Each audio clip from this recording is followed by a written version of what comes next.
Scott carried me through Chaos Pink Bean today, which means that we finally got our Black Bean mark. Unfortunately, the flame was pretty average, but it's okay. I'll get a better flamed Black Bean mark eventually, right? Thanks, Scotty boy. With the free Burninator we got from Fairy Bros now, I got my Evan to level 150. It's an extra 3 levels, so why not? I kinda messed up because I thought level 149 would leap to level 152, but it turns out that it caps at level 150, so we actually did the least optimal leveling possible here. I also had to enhance my equips a little bit before we finished up. The whole process probably took about 1.5 hours. And now, we wait until Sunday for the 5, 10, 15 event. It's finally the day. We have 1.6 bill to use up. The plan is to get my Fafnir staff to 16 stars by transfer hammering my pencil weapon at 16 stars to it. The reason I'm keeping it at 16 is because I'm going to transfer hammer that onto the Abslab weapon, which means I can go for 17 stars in the next 5, 10, 15 event after. It only took 200 mil to get my Fafnir staff to 16 stars. Pretty good start. Next are my CRA top and bottom. I luckily had 2 epic potential Pencil overalls drop while I was leveling, so I decided to make them my transfer hammer fodder. I just need to get them to 16 stars before transfer hammering them onto my CRA equips. Rip. It costs us 600 mil, which I think on average is pretty unlucky. We get to 17 stars on our CRA pants. We only have 600 mil left now, we need to hustle. Getting the second Pencil overall to 15 stars only took 250 mil, which was actually a lot better than our first Pencil overall, which puts us at 350 mil. After transfer hammering to a CRA top, I greeted out going for 17 stars. Come on, let's go in one go. Let's just get in one go, come on. Okay, nope. Nope. Nope. No! Oh, fuck. Oh my gosh, I only have 58 mil. If I fail this, I can't get it. Yeah, screw it, let's go. Fuck you, no. Honestly, I probably should have just stopped at 16 and just tried to get as many clips there, but I was just greedy. I burnt 300 mil just to get my CRA top go down to 15 stars. I was desperate to get this guy to at least 16 stars, so I quickly did my daily bosses and got the free Star Force to 16 stars on my CRA top. But wait, we're not done yet. I realized that I still haven't opened my Reboot gift box, which gives 100 mil mesos. After opening that up, I saw that we can get another 200 mil more once we hit level 200, which we're 3 levels away from anyways. We had 2 extreme growth potions to use, so I just decided to train up to level 198 before using those 2 potions, and after 8 minutes, we got to level 198. With the help of the 2 extreme growth potions, we finally got to 200. We Star Force our Pencil hat, which we're super lucky with, and only costed 100 mil to get to 16 stars. 14? 15. Ooh. I transfer hammered that onto a CRA hat and got 16 stars on it to call it a day. And that's the end of our 5, 10, 15 event. And here is now our current progress.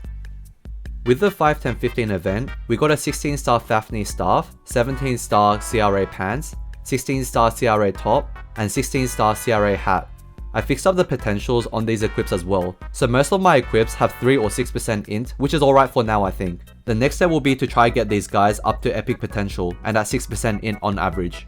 We get our 5th job advancement, getting through it after 10 minutes of the storyline. We also unlock the Legion system on this account, which is good for my progression, but really bad for my game life balance. We unlock Vanishing Journey after going through the pre-quest for an hour. This was legit hell, especially at the Tranquil Erders, which we don't even have enough Arcane Force for. After that, we did some admin things like opening up the node stones we've gotten so far, and all our compensation rewards here. I actually had about 8 boost nodes that looked like it could be part of my primary and secondary tri-node setup, and after doing some combinatorics for 30 minutes, I actually realized I had all the nodes to complete this. With these 4 boost nodes, I have my 2 tri-node setup complete, and now it's just a matter of leveling these up. I spent the next 40 minutes just grinding away until I hit level 203. We're actually not too weak right now. I can 3-shot the Raging Erders, so I can actually train away. I just want to get to level 205 quickly to unlock Reverse City. I went through the Papillitis pre-quest for 10 minutes to unlock him. Scott was saying that I should unlock it so he can carry me through it just like a real homie. So I was like, fine, you convinced me, and just did it.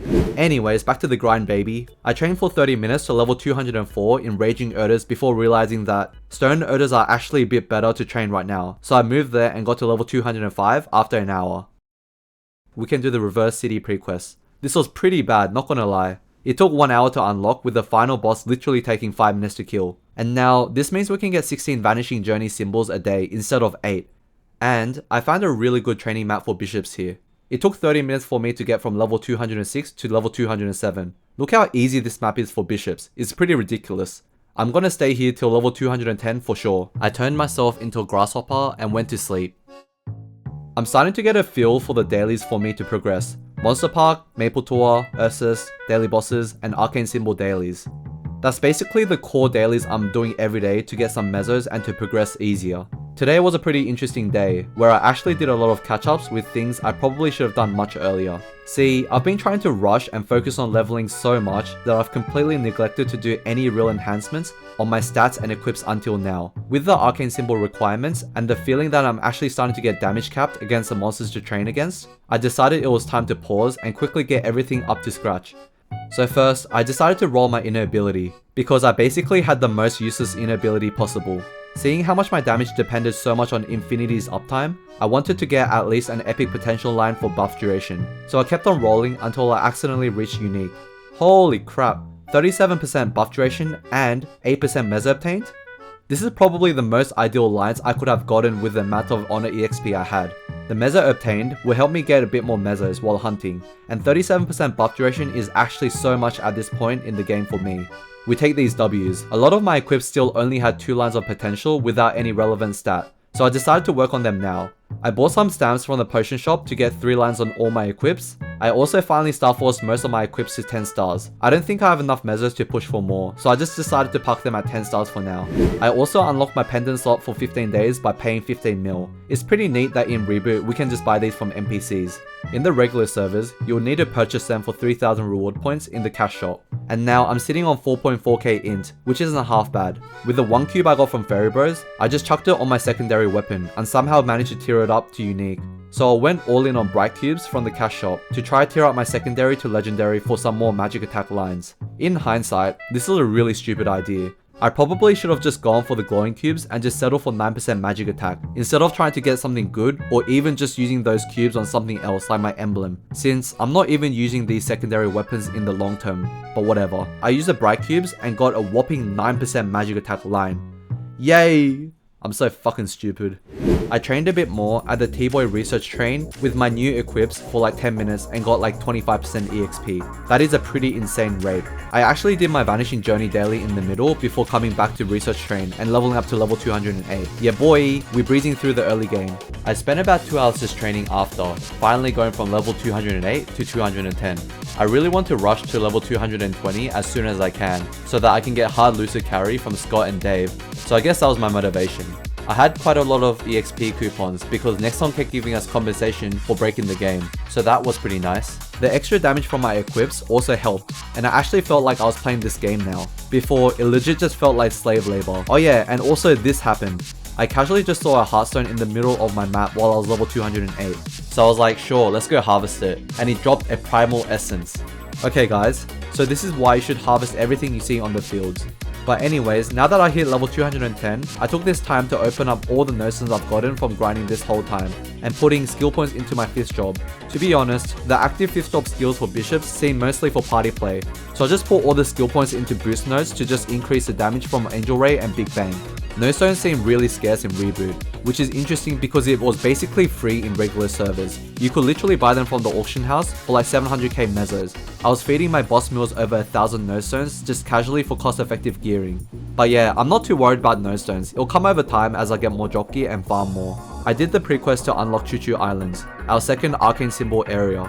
With our lack of arcane force, this was pretty painful, not gonna lie.